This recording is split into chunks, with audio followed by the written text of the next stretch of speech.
You may still be carrying wounds you never asked for, but that does not make you unworthy of love. You do not have to be fully healed to be deserving. You do not have to arrive whole, polished, smiling, untouched by the past before tenderness can find you again.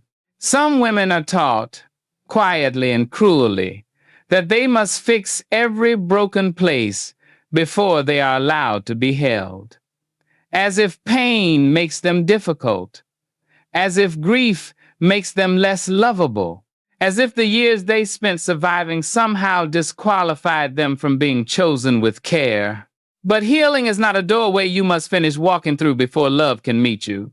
Sometimes love comes while your hands are still trembling. Sometimes grace sits beside you before you know how to stand.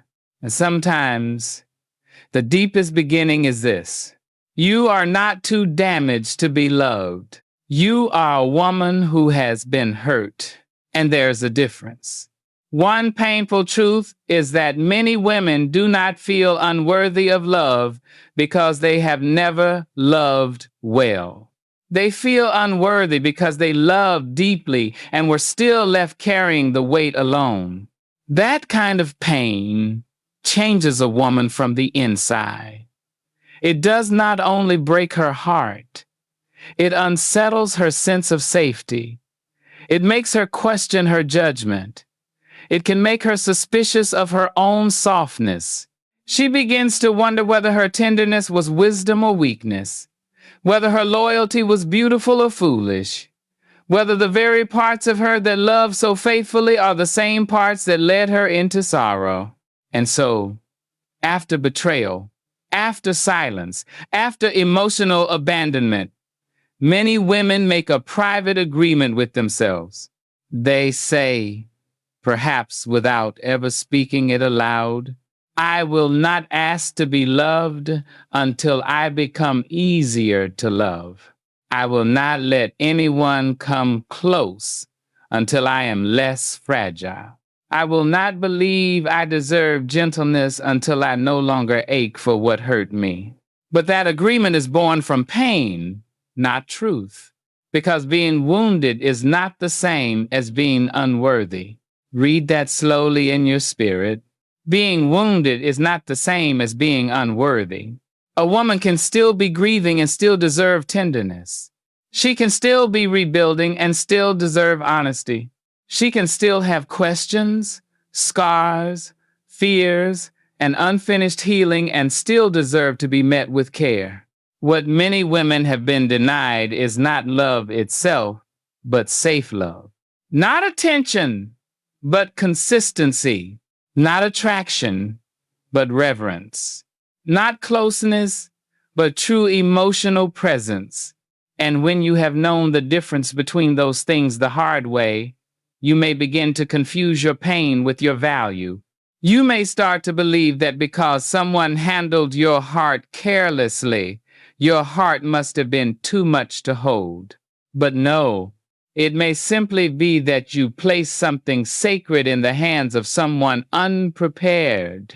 There is a difference between being hard to love and being loved by someone who lacked the depth, maturity, courage, or honesty to love well.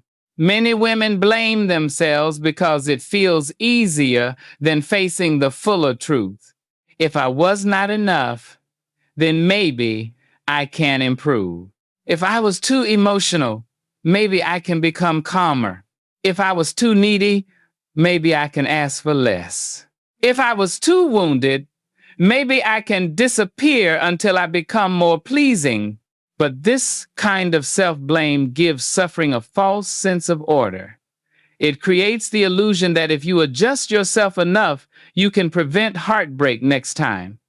It makes pain feel controllable. Yet some heartbreak was never born from your lack. Some heartbreak came from loving someone who enjoyed what you gave but could not sustain what real love requires. Some came from being kept close, but never truly claimed. Some came from being asked to understand more than you were ever understood. Some came from waiting for clarity from someone committed to confusion. Some came from being fed fragments and trying to call them a future. And that kind of experience leaves a woman exhausted in ways the world does not always see. Because often, she still shows up. She still works. Still answers messages. Still makes meals. Still pays bills. Still comforts others. Still keeps her face composed in public. And all the while, something private inside her is asking, if I was loved at all, why did it feel so lonely? If I mattered, why was I left in so much uncertainty? If I gave so much, why do I now feel like the one who must apologize for hurting? This is where many women turn against themselves. Not loudly, quietly. They begin to judge their tears. They shame their longing. They resent the tenderness that remains in them. They call themselves foolish for missing someone who was not good for them. They try to punish their own heart into healing faster than it can, but the heart does not become whole through humiliation. And healing is not helped by contempt. You do not become more ready for love by learning how to despise your own humanity. In truth, some of the most lovable parts of you are the very parts now in pain. Your ability to attach, your hope, your capacity for devotion, your wish to build something real, your longing to be met in truth. These qualities do not make you weak. They make you human. What harmed you was not that you had a heart capable of depth. What harmed you was that your depth kept reaching towards someone who could only meet you in pieces, and being loved in pieces can do something cruel to the soul. It teaches you to celebrate crumbs, to call intermittent affection devotion, to mistake emotional access for commitment, to treat brief warmth like proof of lasting care, a message, a soft voice, a good night, a return after distance, a little attention after silence. For a hurting heart, these things can feel like water in a desert, but emotional starvation will make almost anything taste like love. That does not mean you were foolish. It means you were hungry. Hungry for reassurance, hungry for rest, hungry for a kind of closeness that did not keep disappearing, hungry to feel chosen without having to earn it every day. And when a woman has been living on fragments, she may begin to believe she is asking too much when she finally longs for fullness. But real love does not ask you to shrink your needs until they fit another person's limitations. Real love does not make honesty feel like pressure. It does not make consistency feel like a burden. It does not ask you to silence your intuition so the connection can keep functioning. It does not punish your heart for noticing what is missing. One painful but clarifying truth is this: you may not need less heart. You may need more truth. Not the harsh kind. Not the kind that shames you, but the kind that gently opens the curtains. The kind that says, yes, you loved. Yes, you hoped. Yes, you tried. Yes, some of what you felt was real. But the relationship still may not have been safe, mutual, or whole. And allowing that truth does not mean your love was meaningless. It means your love deserved a better home. Sometimes the suffering grows not only because we were wounded, but because we keep asking our wounds to prove we are still worthy. We tell ourselves, when I stop crying, then I will deserve tenderness. When I stop thinking of them, then I will be ready. When I become less sensitive, less disappointed, less afraid, then maybe I will be lovable again. But love It is not a prize for women who have perfectly recovered.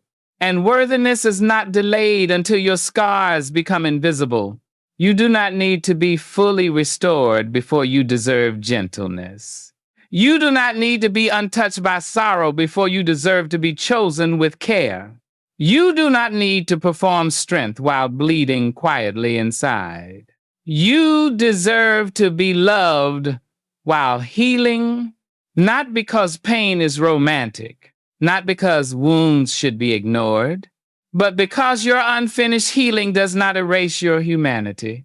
And perhaps this is where the return begins. Not in pretending you are fine, not in forcing yourself to move on before your soul has caught up, not in numbing your longing or mocking your tenderness, but in refusing the lie that your pain has made you less deserving.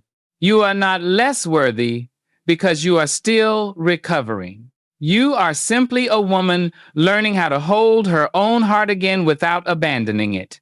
And that, too, is worthy of love. There is another wound many women carry after heartbreak, and it is not only the wound of being hurt. It is the wound of believing they must become less human in order to be safe. So they begin to harden in places that once knew softness. They stop trusting warmth. They second-guess their instinct to care. They become embarrassed by how deeply they feel. They try to turn their tenderness into something more efficient, more guarded, more unreachable. Not because that is who they are, but because pain has made openness feel dangerous.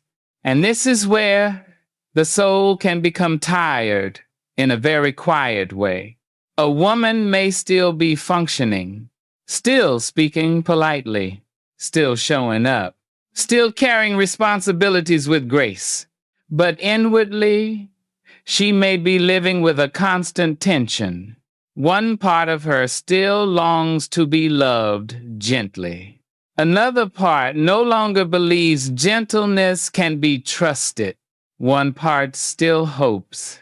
Another part stands at the door with folded arms, suspicious of every kindness.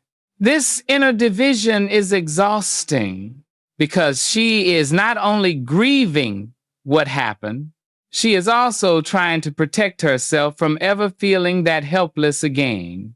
So when love, or even the possibility of love, appears again, it does not always feel simple. It may feel threatening, not because she does not want love, but because love now passes through the memory of loss, through the memory of unanswered messages, of changed energy, of promises that weakened over time, of being slowly moved to the edge of someone's life while still being asked to stay understanding, of lying awake, replaying conversations, searching for the exact moment warmth became distance. These experiences do not leave the body easily. They live in the nervous system. They live in hesitation. They live in the way she braces before getting attached. They live in how quickly she notices shifts. They live in how deeply silence can unsettle her. So no, not every woman who is still healing looks broken. Some look composed. Some look wise. Some look strong. And they are. But strength is not the absence of pain. Wisdom is not the absence of fear. And composure is not proof that the heart no longer aches. This matters because many women judge themselves harshly for still being affected. They think it has been long enough. I should be over this. I should be stronger by now. I should not still feel this pull. I should not still need reassurance. I should not still be learning how to trust myself again.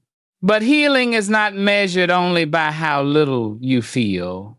Sometimes healing is measured by how honestly you are finally willing to feel what you once had to suppress just to survive. Sometimes it is progress to admit, yes, this still hurts. Yes, I still miss what I thought it could become. Yes, a part of me still aches for the version of love I kept hoping would arrive. Yes, I am still learning how to separate longing from truth. That is not weakness, that is emotional honesty. And emotional honesty is one of the first ways a woman stops abandoning herself, because self-abandonment rarely begins in one dramatic moment. It often begins in small betrayals against the self. When you notice confusion, but call it patience. When you feel neglected, but call it understanding. When your body tightens, but you tell yourself not to be difficult. When your needs speak, but you silence them to keep the connection. When your heart begins to break, but you keep smiling because you are afraid the truth will cost you what little remains. This is how many women disappear from themselves, not because they are weak, but because they have been taught that preserving connection is more important than preserving inner peace. And when that pattern has existed for years, sometimes from far before the relationship itself, a woman may not even realize how much of herself she has been trading away. Her voice, her clarity, her standards, her rest, her intuition, her right to call something painful by its true name. So when the relationship ends or begins to collapse under the weight of what it never truly was, the grief becomes layered. She is not only grieving a person, she is grieving the time she spent overriding herself, the nights she spent trying to decode mixed signals, the energy she spent carrying both sides of the emotional burden, the dignity she slowly lost each time she accepted less than what her soul knew it needed. The version of herself who kept waiting at the door of a house that was never fully opened to her. That grief is real, and it deserves gentleness, not shame. There is a difference between accountability and cruelty. Yes, there may be lessons to learn. Yes, there may be patterns to understand. Yes, there may be places where healing asks more of you now. But none of that requires you to speak to yourself like an enemy. A woman does not become wiser by humiliating herself for what she did not know while she was starving for love. She becomes wiser by telling the truth with compassion, by saying, I see now what I could not fully see then. I understand now what I kept trying not to understand. I know now that my longing made some things look fuller than they were. And I will not hate myself for being hopeful when I only wanted something real. This kind of honesty is sacred because it does not distort the past. But it also does not use the past as a weapon against the self. And this is where love, real love, begins to look different. Not fantasy, not rescue, not the old ache dressed in new clothing, but love that does not require you to betray your own inner knowing in order to receive it. Love that does not grow stronger only when you ask for less. Love that does not feed on your uncertainty. Love that does not return only when you begin to let go. Love that does not make you audition for basic care. A healed love does not mean you never tremble again. It may simply mean that you no longer call instability beautiful, that you no longer confuse intensity with safety, that you no longer hand your worth over to someone else's ability to recognize it. And perhaps that is one of the deepest shifts of all. not merely wanting to be loved, but wanting to be loved in a way that does not cost you yourself. Because there are women who were loved in pieces for so long that wholeness now feels unfamiliar. Steady love feels quiet. Clear love feels almost suspiciously simple. Respect can feel less intoxicating than confusion if confusion is what the nervous system learned to chase. This is why healing is not only about letting go of a person, it is also about relearning what love should feel like in the body. Not panic, not guessing, not waiting for the next emotional breadcrumb, not shrinking, not bargaining with your own needs, but exhale, safety, clarity, rest, truth, reciprocity. And until that becomes familiar again, be gentle with your process. You may still be unlearning, still untangling, still noticing where your heart reaches for what once hurt it, still discovering how often you confuse being needed with being cherished, still learning that being wanted in moments is not the same as being chosen in full. This does not make you behind. It makes you awake, and awakening is often tender work. It can feel like standing in a room after a long storm and seeing, at last, what was broken, what survived, and what must now be rebuilt with more honesty than before. That kind of seeing is not easy, but it is clean, and there is dignity in clean truth. There is dignity in no longer calling neglect love just because love is what you were hoping for. There is dignity in no longer reading silence like it is a puzzle you must solve to prove your worth. There is dignity in admitting that some people were never confused about what they were doing, only unwilling to say it plainly. There is dignity in choosing not to remain available to what keeps wounding you. And there is dignity, too, in being a woman who is still healing and still worthy of tenderness. Do not let the world convince you that you must become invulnerable before you deserve devotion. Do not let pain teach you that your softness was the problem. Your softness may need wisdom. Your heart may need boundaries. Your love may need clearer eyes. But your capacity to feel deeply is not a flaw to be corrected. It is something to be protected with truth. So if you are still recovering, if you are still rebuilding, if some nights still ache more than others, if a part of you is still learning how to believe in goodness without abandoning caution, please hear this with a quiet seriousness. You do not have to finish healing before you become deserving of love. You already are. Not because you are perfect, not because you are easy, not because you have finally stopped hurting, but because your humanity was never canceled by your pain. And perhaps tonight, that is enough truth for your soul to rest beside. There are many women who believe they must hide the unfinished parts of themselves in order to be lovable.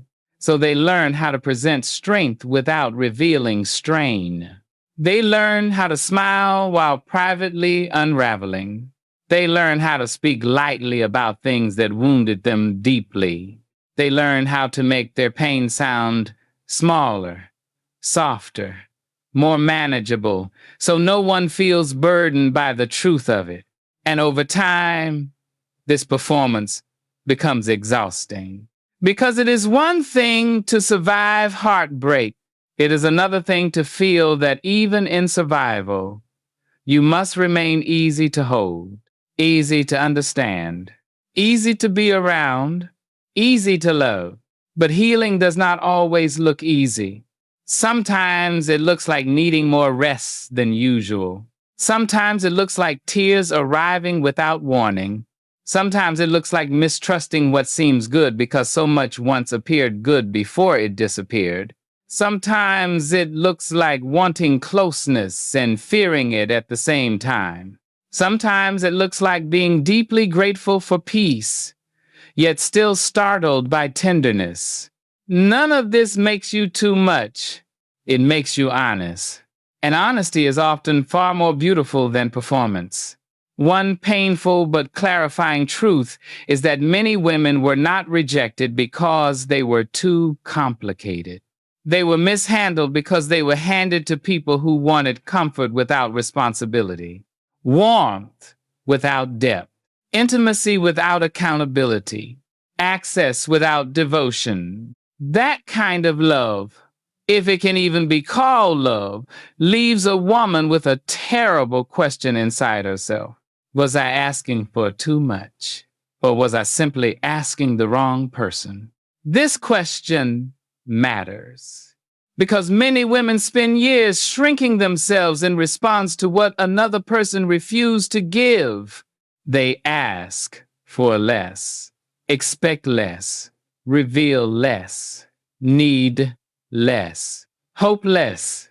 They begin to treat their own heart like something that must be put on a diet to remain acceptable. But the answer is not always that your heart wanted too much. Sometimes your heart was asking for what should have been ordinary: clarity, consistency, presence, truth.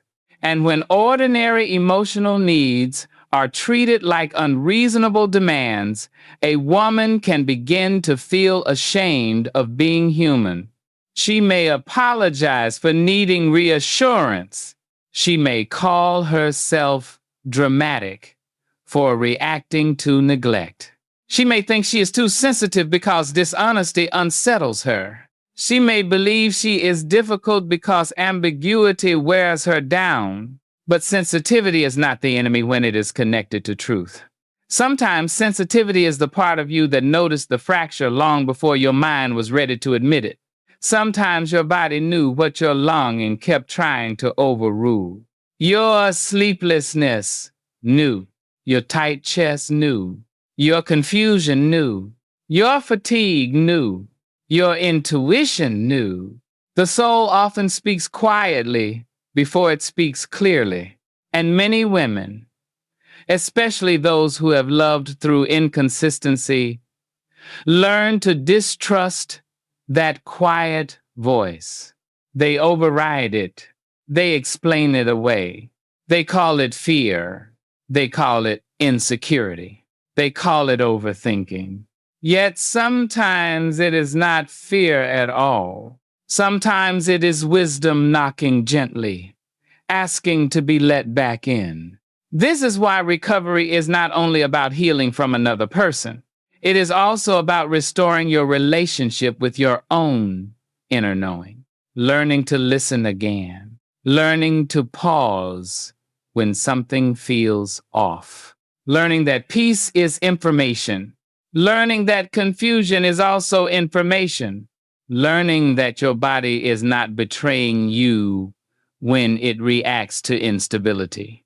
It may be trying to protect you from returning to what once diminished you. And still, even with this growing awareness, the heart can remain tender. You may understand the truth and still ache. You may know someone was wrong for you and still miss them. You may see clearly now and still grieve what you wished had been real. You may have left or been left and still feel emotionally tied to what hurt you. That contradiction does not mean you are failing. It means grief is not always clean, especially when what you are grieving is not only a person, but a possibility, a future you imagined, a version of home you hoped to build, a softness you wanted to rest in, a life that, for a while, felt close enough to touch. Some grief is not grief over what truly existed. It is grief over what you kept trying to grow from almost love. Grief over what might have been if honesty had matched intimacy, if presence had matched promises, if care had matched your devotion, And because the heart can attach itself not only to what is, but to what it keeps hoping will become, the letting go can feel like tearing yourself away from your own dream. That is why some women stay longer than they meant to. Not because they cannot see anything, but because they can see enough to keep hoping. A small tenderness, a good conversation, a return after distance, a moment of vulnerability, a glimpse of who the person could be. And for a woman who loves deeply, potential can feel almost as binding as reality. But potential has broken many hearts. Because a woman cannot build a whole life on what appears only in moments. She cannot live on glimpses. She cannot rest inside, maybe. She cannot keep stitching meaning over patterns that continue to wound her. One of the most loving things a woman can learn is how to stop feeding herself on possibility when reality keeps leaving her hungry. This is not cynicism. It is maturity. It is the quiet wisdom that says, I am no longer willing to confuse emotional sparks with emotional safety. I am no longer willing to live on promises that only breathe when I am about to walk away. I am no longer willing to carry a connection by myself and call it mutual because I am tired of losing. There is sorrow in that realization, but there is also dignity. Because each time you stop arguing against what reality has shown you, you come back a little closer to yourself. Each time you stop begging confusion to become clarity, your spirit regains strength. Each time you stop asking absence to prove it is love, your heart becomes more honest. Each time you stop dressing emotional starvation in beautiful language, something in you begins to heal cleanly. And clean healing matters. Not the healing that looks impressive from the outside. Not the kind that performs detachment. Not the kind that says, I do not care, when in truth the soul is still aching. But the healing that is willing to say, I cared deeply. I was affected deeply. I am still recovering. And I refuse to use my pain as evidence against my worth. This is where so many women begin to soften in the right direction. Not toward the person who hurt them, toward themselves. They stop speaking to themselves with accusation. They stop measuring their value by how quickly they can detach. They stop demanding instant wisdom from the version of themselves who was only trying to love and survive at once. They begin slowly to become a safer place for their own heart. And this matters more than it may first appear. Because the woman who becomes safe for herself no longer needs to chase unsafe love with the same desperation. She may still feel drawn. She may still feel lonely. She may still have moments of weakness or longing. But something changes. She becomes less willing to abandon her own peace for the sake of emotional access. Less willing to negotiate with what keeps wounding her. Less willing to treat uncertainty as romance. Less willing to call self-erasure devotion. She begins to understand that love is not proven by how much pain she can endure without leaving. Love is revealed by what remains true when comfort fades, when effort is required, when honesty is needed, when presence must become a practice rather than a mood. And any love that makes you betray yourself in order to keep it is already asking for too high a price. So if you are still healing, if your trust is still rebuilding, if there are rooms in your heart that still feel tender to the touch, do not mistake that tenderness for failure. Do not assume unfinished healing has made you unfit for love. It may simply mean you are still becoming honest about what love must no longer cost you. And that honesty, quiet, clean, and unwavering, is already a form of recovery. Perhaps one of the most difficult truths a woman learns in recovery is that love cannot be measured by how intensely she feels it. This is a painful realization, because many women have loved with their whole being. They have prayed over it, protected it, excused it, waited for it, returned to it in their minds 100 times after it began to break. They have loved not casually, but faithfully, with that deep inward seriousness that turns affection into devotion. And when something is felt that deeply, it is easy to believe depth alone must mean destiny. That intensity must mean meaning. That longing must mean connection. That the fact it affected you so strongly must mean it was somehow meant to remain. But not everything that reaches the deepest part of you is meant to stay. Some things touch your depths because they awaken an old wound, because they resemble a hunger you have carried for years, because they stir the part of you that has always wanted to finally be chosen, finally be safe, finally be met with steadiness instead of uncertainty. And when those longings rise to the surface, they can feel almost holy in their urgency. But urgency is not always love. Sometimes it is grief looking for a place to land. Sometimes it is loneliness wearing the clothes of hope. Sometimes it is the old ache of abandonment attaching itself to a new face and whispering, maybe this time, maybe now. Maybe if I am patient enough, soft enough, understanding enough, this wound will finally turn into home. That is why healing asks for more than distance. It asks for discernment, the kind that notices not only what you feel, but what the connection produces inside you. Does it create peace even when life is hard? Does it allow your spirit to settle? Does it make honesty safer? Does it leave you more grounded, more respected, more whole?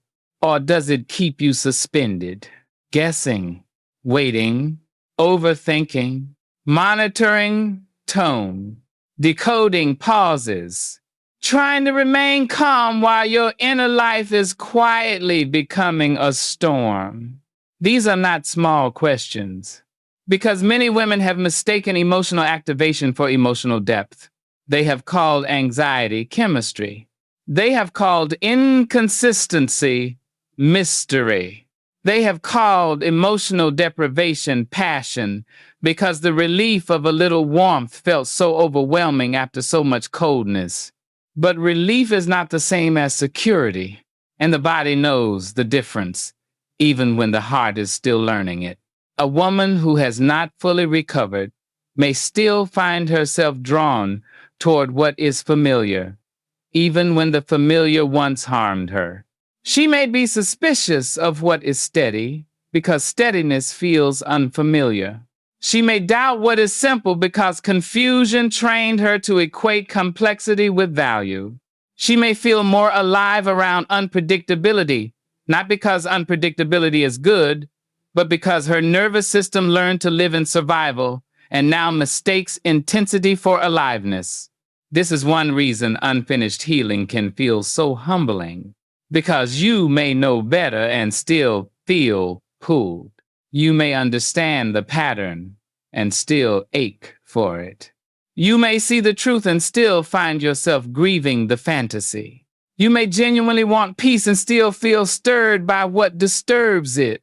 This does not mean you are failing. It means healing is not only a decision of the mind, it is a slow re-education of the heart, a retraining of the body, a deep, patient untangling of what once felt like love, but was often only longing mixed with deprivation. And that process deserves compassion, not indulgence, not denial, but compassion. Because many women become so frustrated with themselves during recovery. They say, why am I still affected? Why do I still think of them? Why do I still want the call? The message, the apology, the soft return. Why does some part of me still light up at the possibility of being chosen by the very person who made me feel so unchosen? The answer is not because you are weak. It may be because the wound went deeper than the event itself. You were not only attached to a person, you were attached to what their choosing would have meant, what their consistency would have healed, what their honesty would have restored, what their love would have seemed to say about your worth. And when that does not come, the grief can feel larger than the relationship, because now you are not only losing them, you are losing the imagined repair, the imagined relief, the imagined ending in which your pain finally makes sense because it is followed by fullness, the imagined moment where all the waiting is redeemed.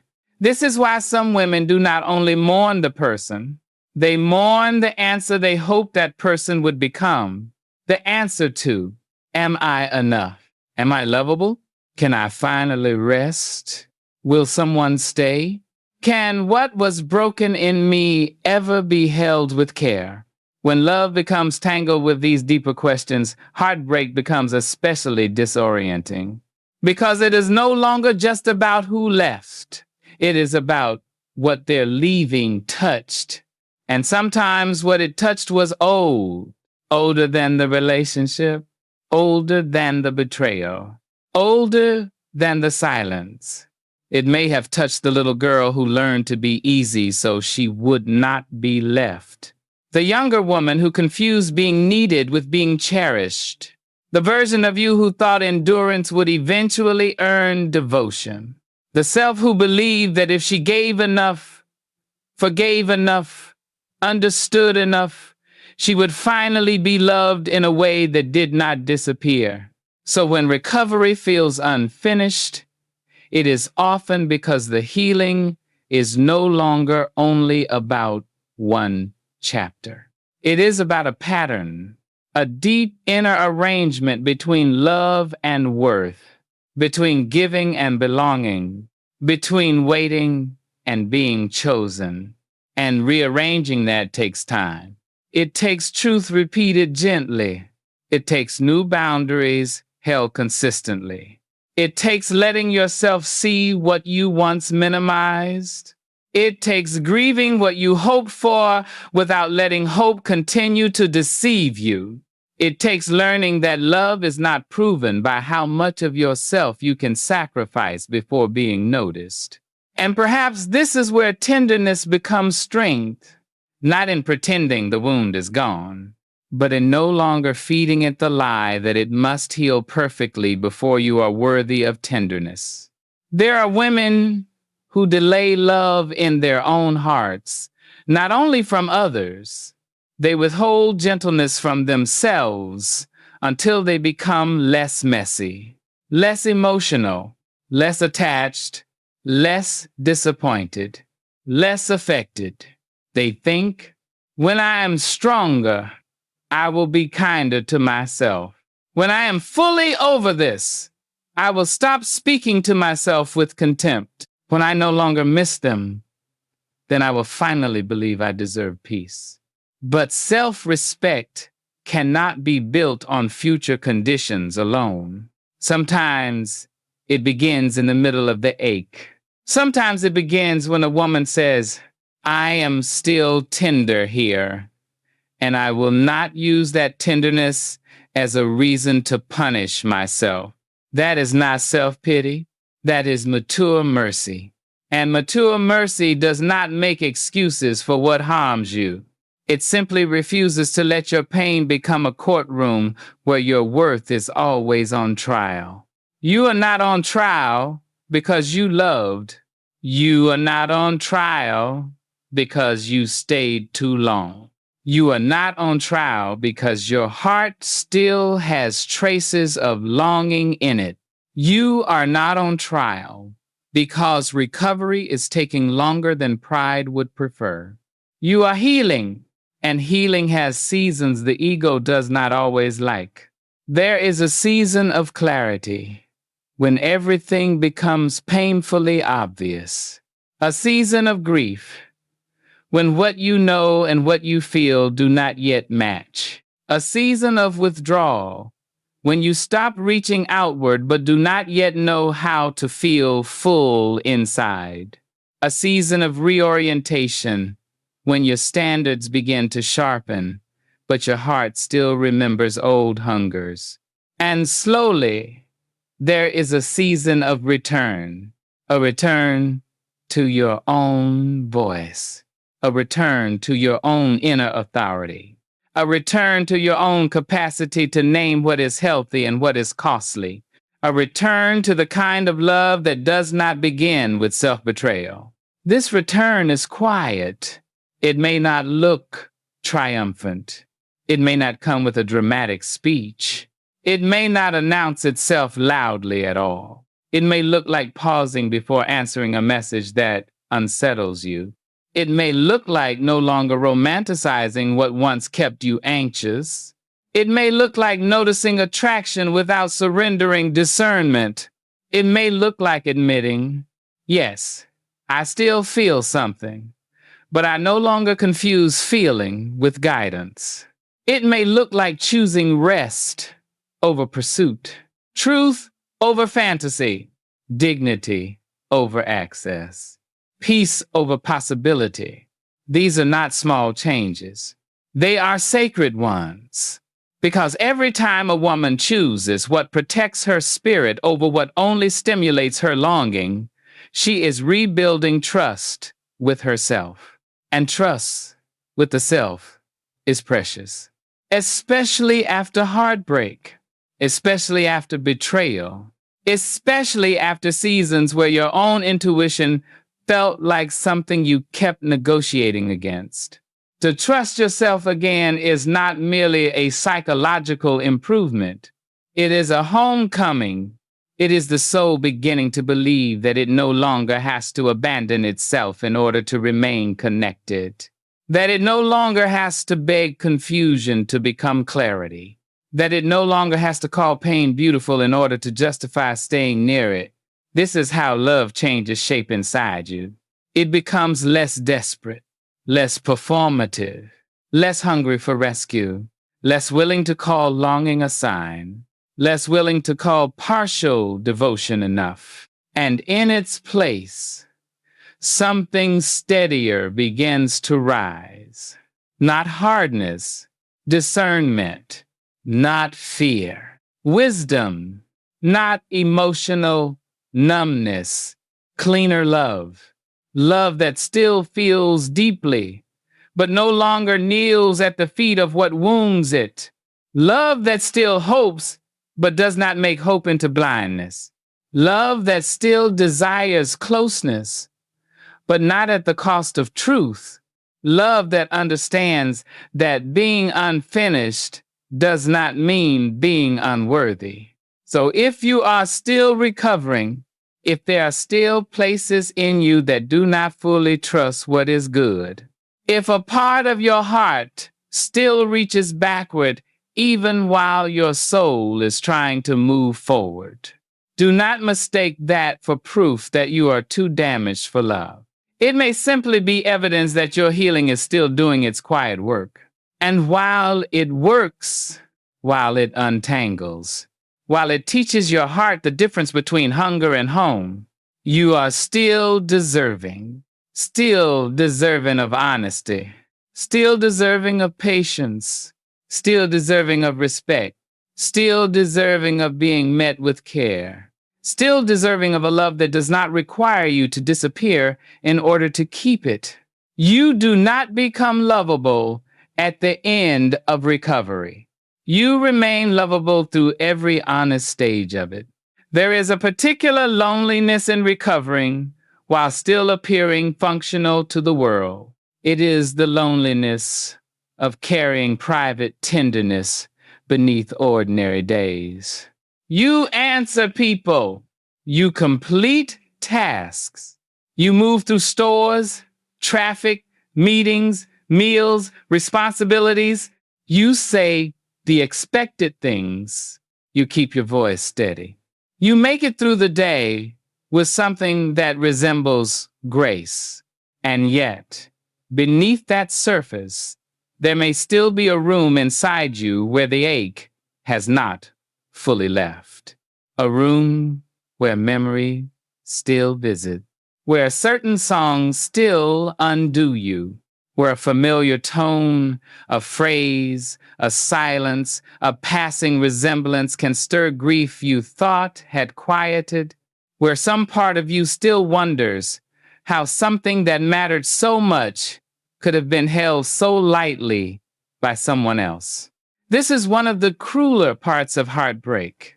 Not only that it hurts, but that it often hurts invisibly. The world sees your composure and assumes your recovery is complete. It sees your productivity and assumes your spirit is settled. It sees your smile and imagines the wound must now be closed. But many women know how to function through fractures. They have been doing it for years. They have learned how to keep going while carrying sorrow in elegant silence. How to continue showing up when their inner life is tired. How to remain dependable even while privately grieving. How to hold families, schedules, work, and expectations together while parts of their own heart are still asking for rest. So when a woman says she has not fully recovered, it does not always mean she is falling apart.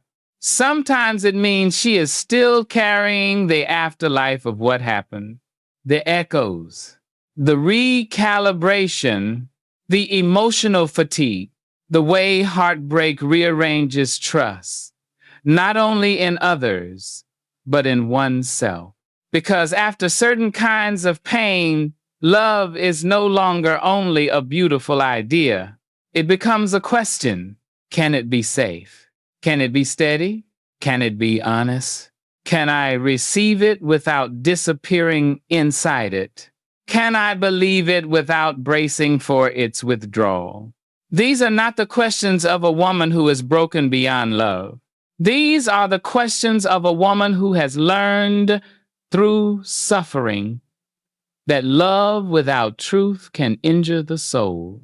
And so she becomes more careful, not cold. Careful. There is wisdom in that. But there is also danger.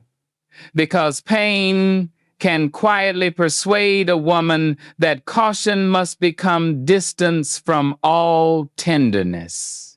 That self-protection must become emotional exile. That because something sacred was mishandled once, she must now lock every door inside herself and call it strength.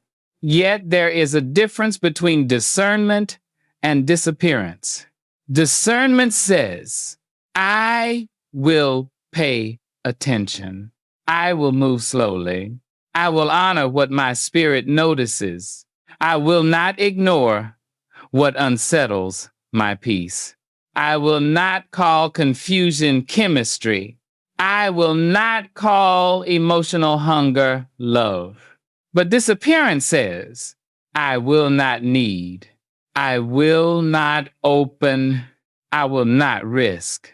I will not let anyone see the places that still ache. I will not believe tenderness belongs to me anymore. One path protects dignity. The other slowly abandons it. Because a woman is not restored by becoming unreachable to herself. She is restored when she learns how to remain present with her own humanity without shaming it. That is why recovery asks for a special kind of courage.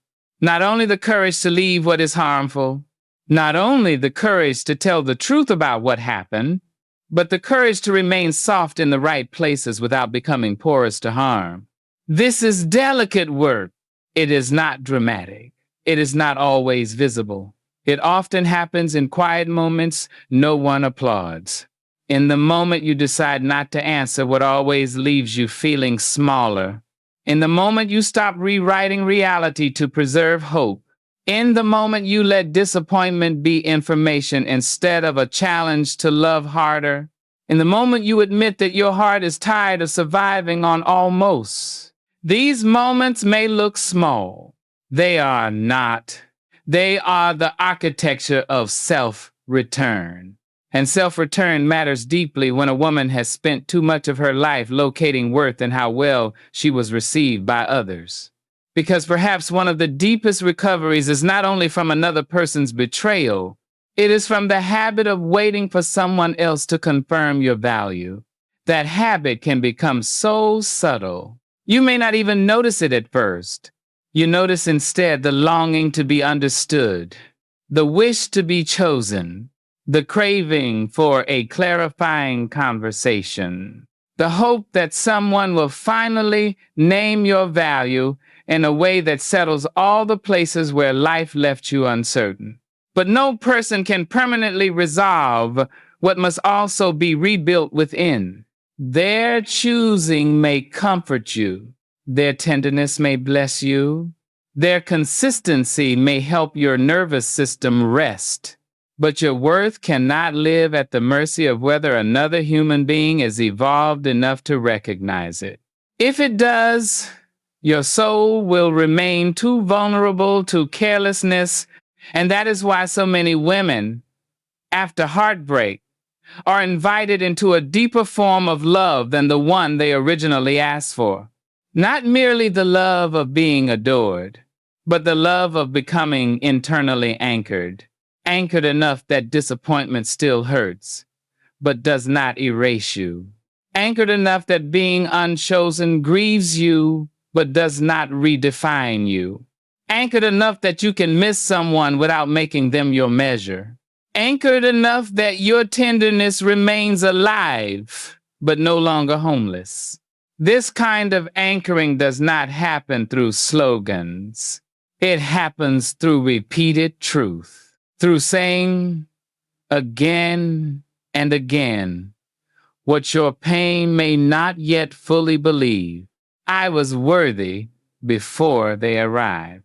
I remained worthy while they mishandled what I gave. I am still worthy now, even as I recover from the cost of loving without enough safety. My unfinished healing is not a stain on my value. It is evidence that I am human, awake, and still choosing not to go numb. There is beauty in that choice, because numbness can look powerful for a while. Detachment can look elegant. Indifference can look mature. But true healing is not always indifferent. Sometimes true healing still feels deeply, still grieves, still aches, still notices what is missing, still remembers, still trembles. The difference is that the healed heart begins to feel these things without surrendering its authority to them. It says, yes, I feel this. Yes, this matters. Yes, this still touches something tender in me, but I will not let feeling alone decide what is good for me. I will not call every ache an instruction. I will not mistake longing for permission to return to what diminished me. That is strength in its quieter form, not hardness. Self-possession. And self-possession is one of the most beautiful qualities a woman can regain after loving in places that taught her to doubt herself. It means your inner life is no longer easily negotiated away. It means your peace is no longer available at every knocking door. It means you are learning that love must be able to meet you where your dignity lives, not only where your loneliness aches. This changes everything, because once a woman understands that love is not measured by how desperately she feels it, but by how honestly it can hold her, she stops chasing the familiar ache with the same innocence. She becomes more reverent with her own heart. She notices when she is tempted to over-explain someone's inconsistency. She notices when she is shrinking to keep a door open. She notices when her body is exhausted from carrying emotional ambiguity. She notices when longing is asking her to abandon what truth already knows. And instead of leaving herself again, she begins to stay. Stay with her intuition. Stay with her standards. Stay with her grief long enough for it to become wisdom instead of panic. Stay with the loneliness that comes before cleaner love arrives. Stay with the emptiness that appears when she no longer fills herself with false hope. This staying is sacred because many women were taught how to stay with others. Few were taught how to stay with themselves, how to sit beside their own sorrow without making desperate bargains, how to honor their own hurt without rushing into the nearest source of relief, how to bless their own tenderness without handing it to the next person who offers warmth but not wholeness. Yet this is the very work that makes future love possible in a healthier form. Not because it makes you flawless, but because it makes you less willing to betray yourself for connection. And that matters. It matters because some of the most painful loves are not the ones that lacked feeling. They are the ones that required self-erasure to continue, the ones where you slowly became quieter, smaller, more tolerant of crumbs, more disconnected from your own inner truth because the alternative felt like loss. But there are losses that save a woman, losses that reveal, losses that interrupt old arrangements, losses that expose where she has been starving, losses that teach her not every open door leads somewhere worthy of her spirit. And once she sees that, even if she is still healing, she is no longer the same. More tender, perhaps, more aware, more reverent, more careful about what she names love. So if you have not fully recovered, let that be spoken with dignity, not shame. Perhaps you are still gathering parts of yourself that had to go quiet in order to endure. Perhaps you are still learning how to believe goodness can exist without disguises. Perhaps you are still discovering that the heart can remain soft and still become wise. Perhaps you are still practicing the holy sentence that changes so many women's lives. I can be healing and still be worthy of love. Not later, not when every scar is tidy, not when every fear has disappeared, not when your past stops visiting your sleep, not when your heart becomes simpler, easier, less affected. Now, in the middle of the becoming, in the middle of the relearning, in the middle of the quiet, return to yourself now. There comes a quiet turning point in recovery when a woman begins to understand that love is not only about who enters her life, it is also about what she is no longer willing to call love. This matters more than many people realize, because after heartbreak, after betrayal, after being kept in confusion, a woman may still say she wants love, but inwardly she is often sorting through ruins. Not only the ruins of what happened, but the ruins of what she once believed love required. She may be re-examining old vows she never consciously made. That love must be earned through endurance. That understanding someone endlessly is more important than being understood. That patience will eventually turn neglect into devotion. That if she stays soft enough, loyal enough, forgiving enough, one day the love she longs for will finally become safe. But some women spend years laying flowers at the feet of relationships that never intended to become honest. And that kind of sorrow reshapes a person. It teaches the heart to wait where it should have walked away. It teaches the mind to search for hidden meaning in plain disappointment. It teaches the soul to keep setting the table for a love that stopped arriving long ago.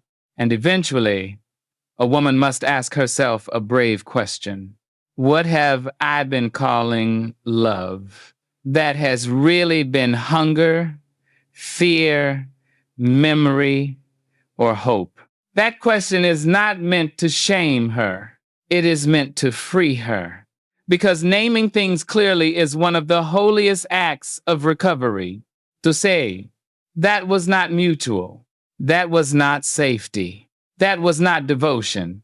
That was not peace. That was not a place where my spirit could rest. And perhaps the hardest one of all, that was not enough, no matter how much I wanted it to become enough. There is grief in telling the truth that plainly, but there is also relief, because the heart becomes very tired when it must keep pretending that crumbs are nourishment. It becomes tired when it must keep translating silence into possibility. Tired when it must keep excusing emotional absence because occasional warmth still appears. Tired when it must keep asking itself to survive on almost, maybe, later, and not yet. A woman can live in that tension for a long time, especially if she has spent much of her life being strong, especially if she has learned how to make peace with disappointment, especially if she has confused resilience with remaining available to pain. But resilience is not the same as staying where your soul keeps thinning, and strength is not proven by how long you can live without being fully met. Sometimes true strength is quieter than that. Sometimes it looks like refusing to keep romanticizing what consistently leaves you depleted. Sometimes it looks like no longer praising yourself for tolerating what you should have been protected from. Sometimes it looks like recognizing that your capacity to endure is not meant to be used against your own heart. Many women who are still recovering do not realize how often they have admired their own survival while neglecting their own need for gentleness. They are proud of how much they can carry, how much they can absorb, how much they can keep functioning through. And yes, there's dignity in endurance. But there is also a sorrowful danger in becoming so accustomed to carrying pain that you forget love was never meant to feel like constant emotional labor. You were not created to drag connection uphill alone. You were not created to keep proving your worth in rooms where your spirit keeps shrinking. You were not created to keep translating your own hurt into patience so someone else does not have to confront what they are doing. There's a line between loving deeply and disappearing completely. And many women only see that line clearly after they have crossed it. They notice it when their joy has become rare, when their confidence sounds far away, when their body is tired from holding tension that never resolves, when their prayers, thoughts, and energy are all circling the same absence. When they realize they have become more devoted to preserving the connection than protecting their own aliveness. That recognition can feel humiliating at first. But humiliation is not the final truth. Clarity is. And clarity, though it can sting, is kinder than prolonged confusion. Because confusion keeps you suspended. It keeps your heart half invested in what reality keeps trying to reveal. It keeps your future crowded with someone who is not showing up fully enough to belong there. It keeps you emotionally loyal to a story that may already have ended, even if no one had the courage to say so. This is why recovering women often need something deeper than comfort. They need permission to stop interpreting pain as devotion. Permission to stop treating their ache like proof of destiny. Permission to stop making sacred what has repeatedly asked them to betray their own peace. That permission matters. Because some women have not only been hurt by others, they have been shaped by messages that taught them to mistrust their own thresholds, to call themselves selfish for needing steadiness, to call themselves impatient for wanting clarity, to call themselves difficult for refusing to live inside emotional fog. But there is nothing selfish about wanting clean love. There is nothing excessive about wanting honesty. There is nothing dramatic about wanting your nervous system to stop living in alarm. There is nothing immature about wanting to be loved in a way that does not constantly reopen old wounds. These are not luxury needs. They are human ones. And the woman who is still healing may need to hear this more than once. Your need for peace does not mean you are broken. Your longing for consistency does not mean you are needy. Your reaction to emotional instability does not mean you are weak. Your unfinished recovery does not mean you are too much. It may simply mean your soul has learned what it can no longer survive pretending not to notice. That is wisdom. Hard-won wisdom. The kind that does not arrive in bright speeches, but in quiet refusals. The refusal to chase what keeps pulling away. The refusal to call unpredictability passion. The refusal to beg for a version of love that should not require so much self-erasure. The refusal to reopen doors that lead you away from yourself. This is what recovery often looks like in its truest form. Not becoming untouched, not becoming unfeeling, not becoming so independent that you no longer desire closeness, but becoming unwilling to kneel before what cannot honor your heart. That is not bitterness. That is dignity learning how to stand. And once dignity begins to stand, love itself starts to be filtered differently. You begin to notice not only who attracts you, but who settles you. Not only who stirs your desire, but who respects your reality. Not only who says beautiful things, but who can remain beautiful in behavior when feelings are no longer effortless. Not only who makes you feel seen in moments, but who can keep seeing you when life becomes inconvenient, ordinary, demanding, and real. This kind of discernment changes a woman because suddenly love is no longer measured by longing alone. It is measured by truth, by safety, by reciprocity, by whether your inner life grows clearer or more fractured in its presence. And for a woman who is still healing, that discernment can feel both comforting and lonely. Comforting because she can finally see what once confused her. Lonely because seeing clearly often means she can no longer participate in the old illusions that once kept her company. She can no longer call a small return a full repair. She can no longer call a moment of tenderness a foundation. She can no longer call her own over-functioning love. She can no longer keep handing sacred hope to what keeps arriving with empty hand. That loss of illusion can feel stark. But illusion, however beautiful, cannot sustain a life. Only truth can do that. Truth, even when plain. Truth, even when disappointing. Truth, even when it asks you to grieve not only what happened, but what you wanted so badly to believe. And perhaps that is where mature love begins to form inside a woman again. Not first as romance, but as reverence. Reverence for her own peace. Reverence for her own body when it says no. Reverence for her own spirit when it grows weary of waiting. Reverence for the ache that taught her what care must no longer cost. Reverence for the still healing parts of her that deserve slowness, gentleness, and truth. This is not a small transformation. It is a sacred one. Because once a woman begins to revere her own inner life, she stops handing it away so cheaply.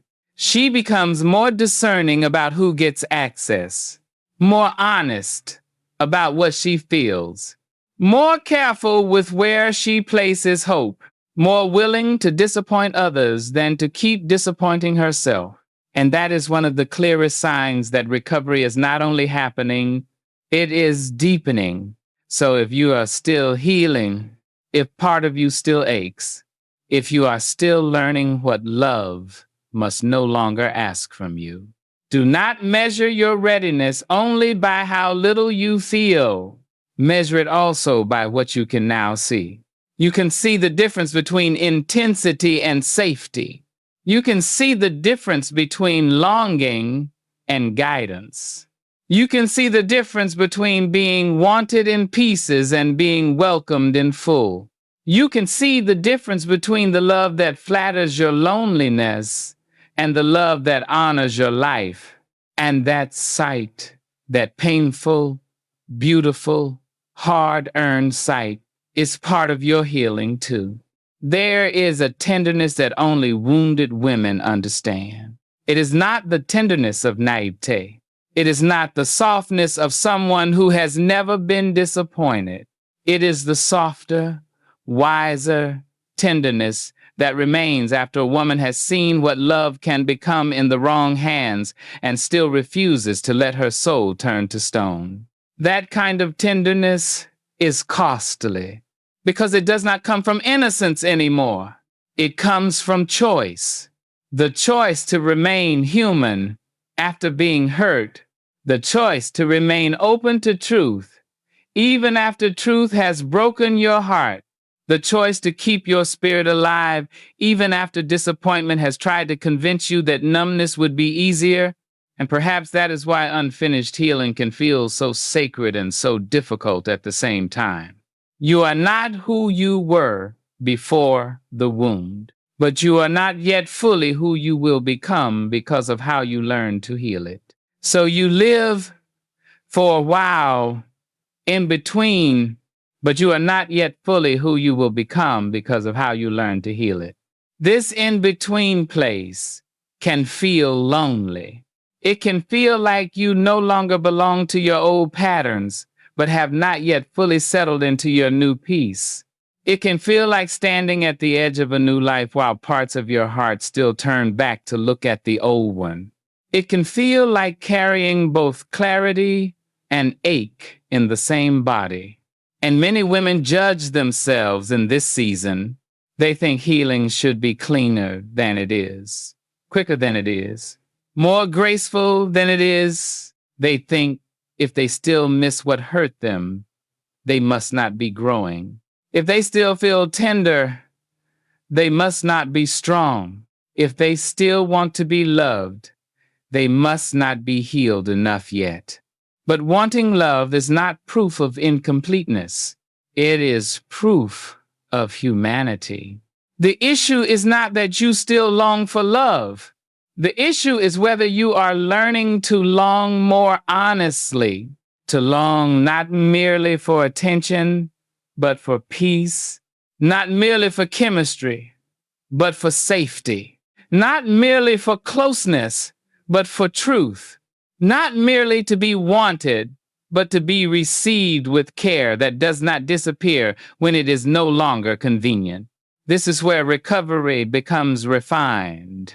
Because a woman begins to notice that not every form of love she once desired would actually bless her now. Some of what once attracted her was familiar, not healthy.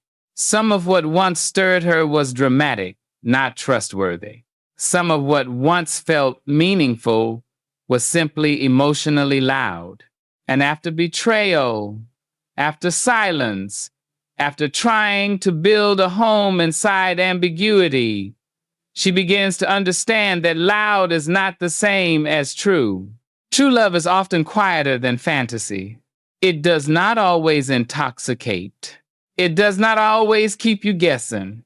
It does not require you to keep earning what should be given freely in mutual care. It does not make your body feel like it must brace itself for the next withdrawal. Sometimes true love feels almost unfamiliar at first, not because it lacks depth, but because it lacks the chaos your nervous system once learned to expect. And this is where many healing women face a hidden challenge. They do not only have to release the person who hurt them, they also have to release the version of love that hurt them. The version tied to inconsistency, the version tied to longing, the version tied to proving, the version tied to emotional suspense, the version that fed hope just enough to keep the heart attached, but never enough to let it rest. To release that kind of love can feel like giving up the last language your old wounds knew how to speak. And still, it must be released. Not because your heart should become small, but because your heart deserves a better vocabulary.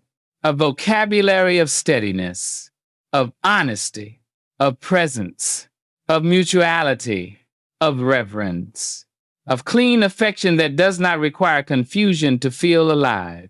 This kind of relearning takes patience.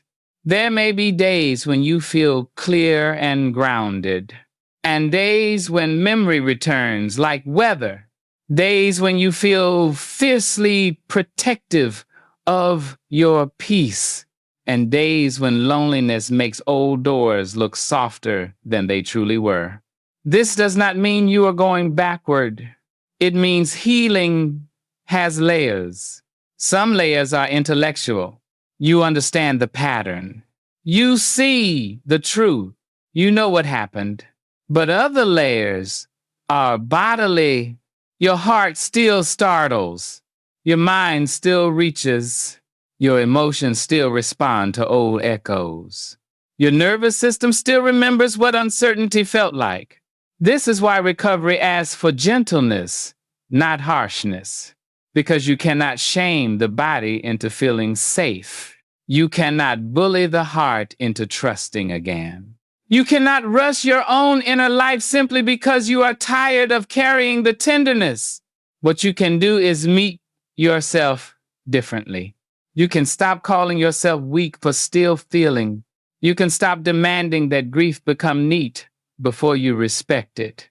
You can stop measuring your worth by how unaffected you appear.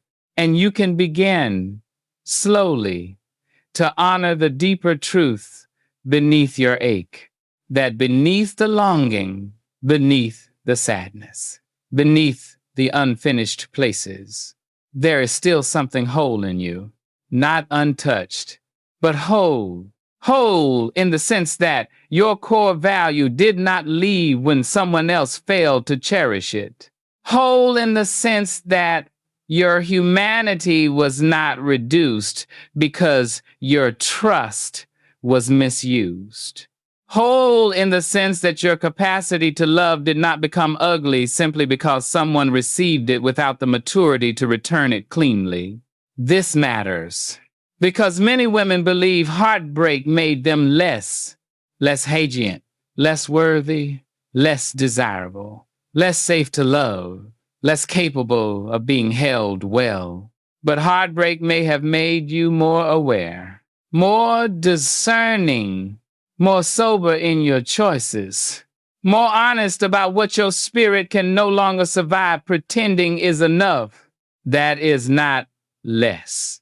That is deeper, deeper in wisdom, deeper in self-knowledge, deeper in reverence for your own inner life. And yes, that depth may come with sadness, because growth often includes mourning.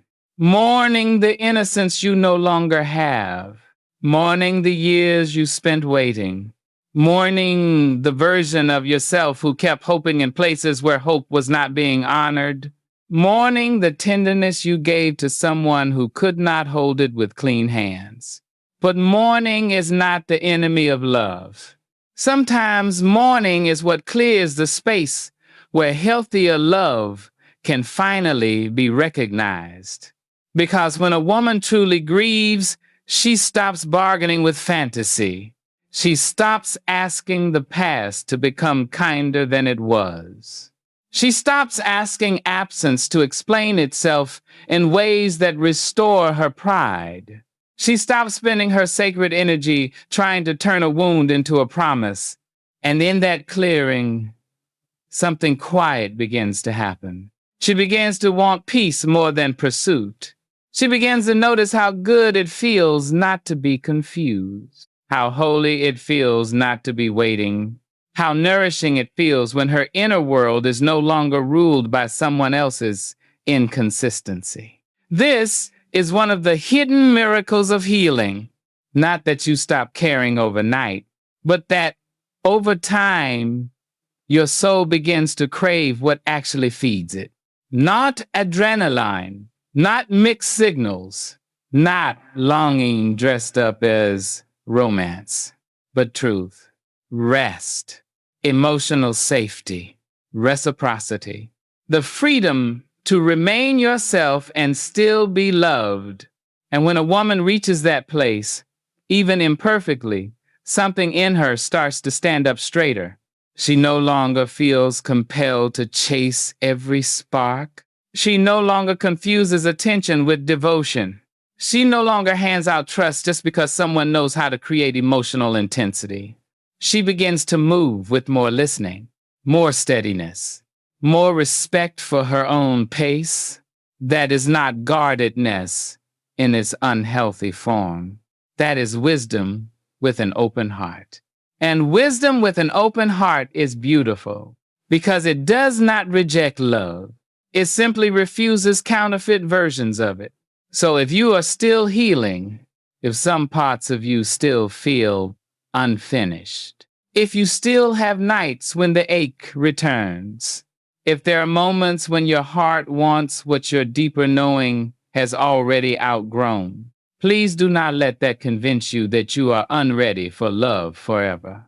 You may simply be in the holy middle of becoming someone who will no longer call pain by the name of love. And that becoming matters, because love will meet you differently when you no longer arrive begging it to confirm your worth. Love will meet you differently when you can feel deeply without abandoning discernment. When you can desire closeness without negotiating away your peace, when you can welcome tenderness without silencing what your intuition sees, when you can say, with quiet conviction, I am still healing. I am still learning. I am still tender in places. And none of that makes me undeserving of being loved well. Perhaps it makes you more ready for the right kind of love than you know. Not because all your wounds are gone, but because you are beginning to understand that love must be able to sit beside your humanity without asking you to hide it. And that kind of love, the kind that does not require disguise, the kind that does not shame your tenderness, the kind that does not feed on your unfinished places, but honors them gently, is not too much to hope for. It is simply too sacred to keep confusing with less. There is a moment in many women's healing when they begin to see that the deepest love they have been searching for cannot begin with self-rejection. It cannot begin with the belief that they must hide their scars to be worthy. It cannot begin with the pressure to become easier, quieter, less affected, less real.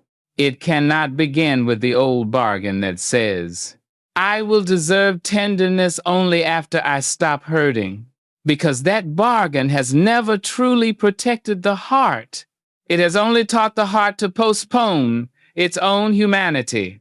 And so many women have lived like that for far too long. They have delayed softness toward themselves, delayed forgiveness toward themselves, delayed rest, delayed compassion, delayed the simple, healing permission to say, yes, I am still carrying pain, and no, that does not make me less deserving of love. Perhaps that is one of the saddest inheritances many women carry, not just the pain of heartbreak itself, but the belief that pain must be hidden before it can be honored, that wounds must be cleaned up before they can be held tenderly. That love belongs first to the polished, the composed, the fully recovered. But life does not work that way. Human hearts do not heal in perfect sequence. A woman may be wise and still grieving. She may be strong and still tender. She may know the truth and still be learning how to live inside it. She may be walking forward while parts of her still ache behind her. This is not failure. This is what it means to recover honestly. An honest recovery is far more beautiful than performative strength. Performative strength says, "Nothing touches me now. I am over it. I no longer care. I do not need anything. I have become above the wound." But honest strength says, "I was touched deeply. I am healing slowly. Some days are cleaner than others. I still have tender places, and I am learning not to treat those places like a source of shame." That kind of honesty is powerful because it tells the truth without collapsing inside it. It does not deny the wound, but it also does not make the wound the center of identity. This is where many women begin to reclaim something sacred, not merely confidence, not merely independence, but innocence of heart in a wiser form. Not the innocence that trusts blindly, not the innocence that overlooks red flags, not the innocence that believes longing alone can build a life, but the innocence that dares, after everything, to remain available to goodness, to believe that tenderness can still exist without a trap, that devotion can still exist without confusion, that love can still be clean, that being human does not disqualify you from being cherished. This reclaimed innocence is fragile at first. It does not shout. It does not rush. It does not throw itself recklessly toward the next possibility. It listens. It watches. It honors what the body notices. It respects the wisdom earned through sorrow. It moves with more slowness, more prayerfulness, more truth. And because of that, it is stronger than the old kind of innocence ever was. Many women think healing will make them less sensitive. Sometimes it does the opposite. Sometimes healing makes a woman more sensitive to what is misaligned, more aware of subtle dishonesty, more alert to the feeling of emotional absence, more protective of her own interior life, more unwilling to ignore what once would have kept her awake at night. This is not brokenness. This is refinement. You become refined by what you survive honestly. You begin to notice the difference between being admired and being safe, between being pursued and being valued, between being desired and being respected, between someone enjoying your light and someone knowing how to care for the lamp. These differences matter because a woman who has not fully recovered may still be tempted by what looks beautiful on the surface. A charming return, a poetic apology, a moment of vulnerability, a sudden softness from the one who once withheld it.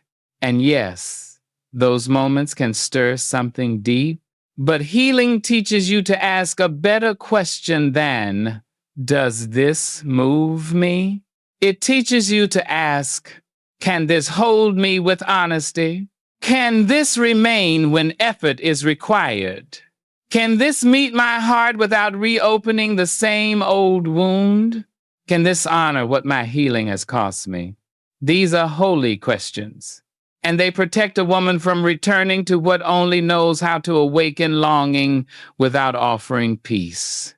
There is a kind of love that visits only when it senses your departure. A kind of closeness that intensifies only when it fears losing access. A kind of tenderness that appears only when the connection is in danger. A kind of desire that wants your presence, but not the responsibility of your full humanity. Many women know this love, and many have nearly mistaken it for devotion. Because when you have gone hungry long enough, Even a late offering can feel like a feast. But healing, real healing, begins to make the soul more discerning than that. It begins to say, no, I cannot keep calling emergency tenderness intimacy. I cannot keep calling temporary effort transformation. I cannot keep handing my heart to what only knows how to reach for me when I am halfway gone. That refusal is not cruelty. It is self-respect becoming fluent. And fluency in self-respect changes everything. Because the woman who learns to respect her own inner world no longer treats every ache as a command. She no longer assumes longing means return. She no longer confuses missing someone with being meant for them. She no longer interprets chemistry as a reason to override what clarity has already shown her. Instead, she begins to hold her own heart like something sacred, carefully, patiently, truthfully. She learns to say, I can miss this and still know it is not good for me. I can feel stirred and still choose not to reopen the wound. I can acknowledge beauty without denying the harm that came with it. I can want love without accepting aversion that costs me my peace. This is not easy work. It may be some of the hardest work a woman ever does, because it asks her to grieve not only what she lost, but what she must now stop romanticizing. She must stop romanticizing the waiting, the small return, the apologies that changed nothing, the deep conversations that never became stable devotion, the unfinished story she kept hoping would one day justify all the pain. There is sorrow in releasing that story, but there is also freedom, because while she is still clinging to the story, some part of her remains emotionally occupied, still bent toward the past, still standing at the threshold of a door that never fully opened, still investing sacred energy into what has already shown its limits.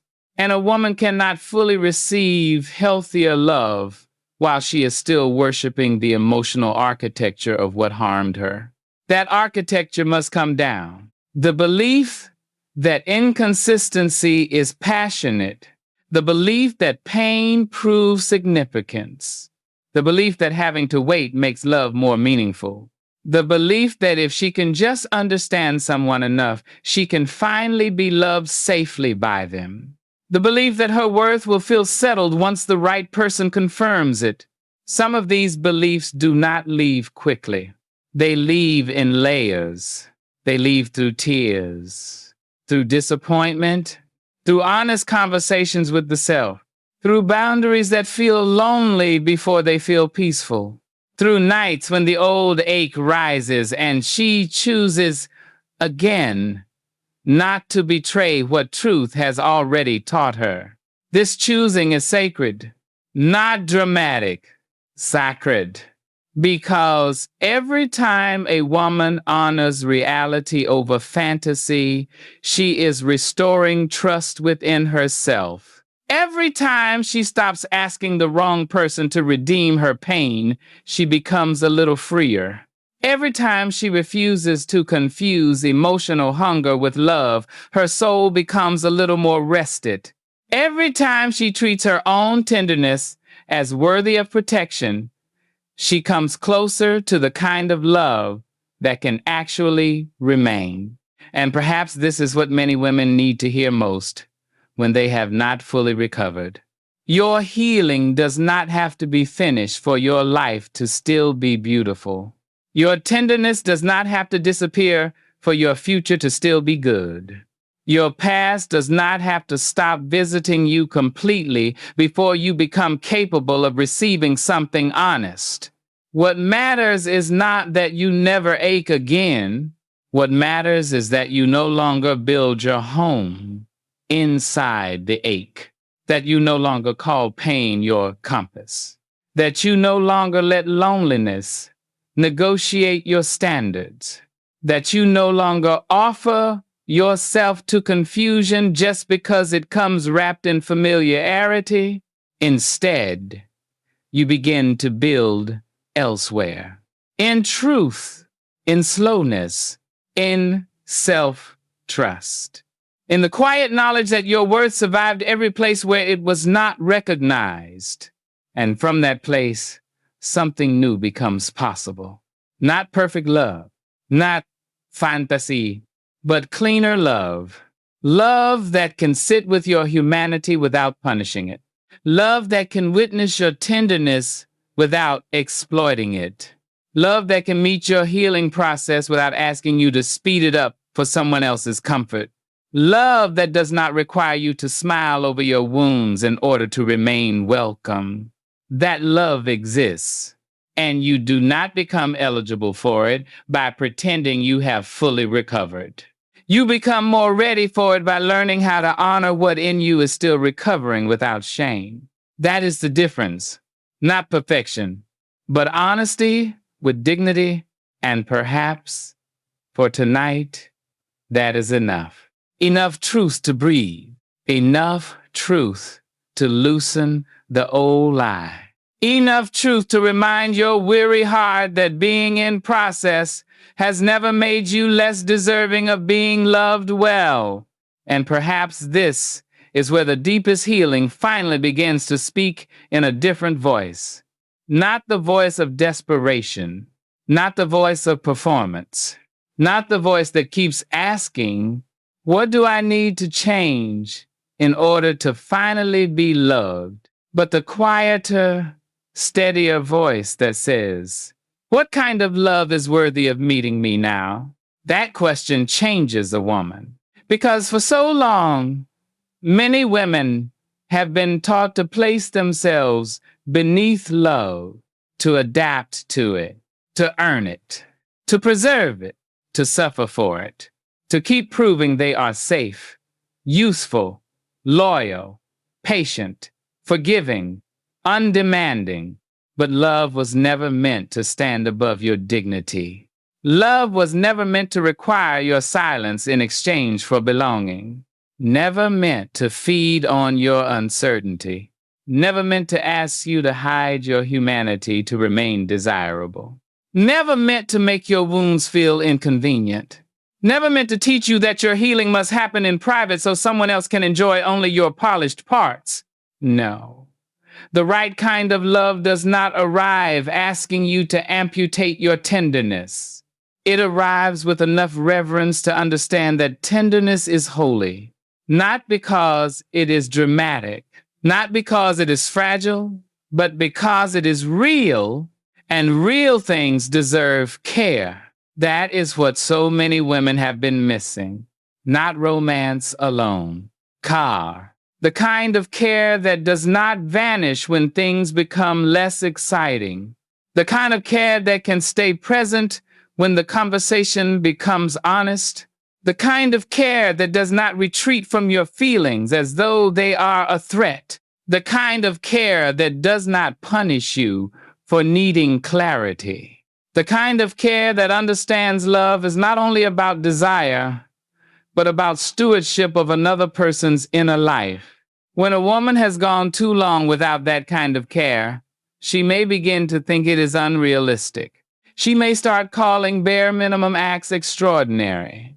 She may call inconsistency human nature. She may call emotional unavailability complexity. She may call being tolerated a blessing. She may lower her own definition of love until it can fit inside what keeps hurting her. But recovery lifts the standard again. Slowly, quietly, sometimes painfully. It lifts the standard until a woman remembers that love should not require so much spiritual recovery afterward. That honesty should not feel like a miracle. That consistency should not feel suspicious. That peace should not feel boring simply because chaos was once familiar. That being cherished should not cost her contact with herself. This remembering is sacred, because once a woman remembers, she cannot unknow it. She cannot go back to admiring what exhausts her in the same way. She cannot easily return to calling partial devotion enough. She cannot keep dressing her own deprivation in beautiful language just to make it easier to swallow. She cannot keep building altars to relationships that keep asking her to lay down her intuition, her voice, her boundaries, her rest.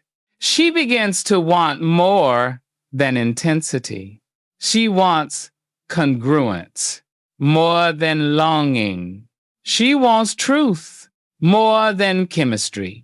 She wants steadiness more than being chosen in a moment.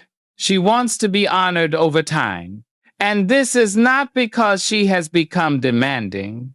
It is because suffering has taught her what love must no longer cost. There is wisdom in that, even if the wisdom came through tears, even if it came through humiliation, even if it came through long nights of confusion and the slow grief of realizing you were asking someone for what they may never have had to give. Wisdom still came, and wisdom is not wasted. It softens a woman in the right places and strengthens her in the necessary ones. It teaches her that boundaries are not punishments, that discernment is not bitterness, that slowness is not fear, that saying no to what destabilizes her is not a loss of love, but a deeper expression of it. Because love, in its healthiest form, does not only flow outward, it also stands guard inward. It protects, it listens, it refuses what erodes peace. It does not make a woman abandon herself just because she is lonely. It does not let nostalgia rewrite reality. It does not let hunger rename harm. This is what it means to become a safe place for your own heart. Not a perfect place, not a place untouched by memory, but a place where truth is welcome, a place where grief is allowed to speak, a place where tenderness is not mocked, a place where your own soul no longer has to beg to be believed. And once a woman becomes that place for herself, love begins to change meaning. It is no longer only about whether someone arrives. It is about what happens to her spirit when they do. Does she become clearer or smaller, more rested or more anxious, more honest or more confused, more grounded or more divided against herself? These questions matter because there are people who can awaken feeling in you, and there are people who can honor your life. These are not always the same. The first may stir longing. The second can sustain love. The first may make your heart race. The second can let your heart rest. And for a woman who has been loved in fragments, rest may be one of the most unfamiliar forms of love she ever learns to trust. But it is a beautiful one. To be loved without performing, to be known without being punished for your truth, to be held without having to hide your healing process, to be met without needing to shrink your needs into silence, to be cherished while still human, still carrying traces of what life has cost you. That love is not reserved for women who have fully recovered.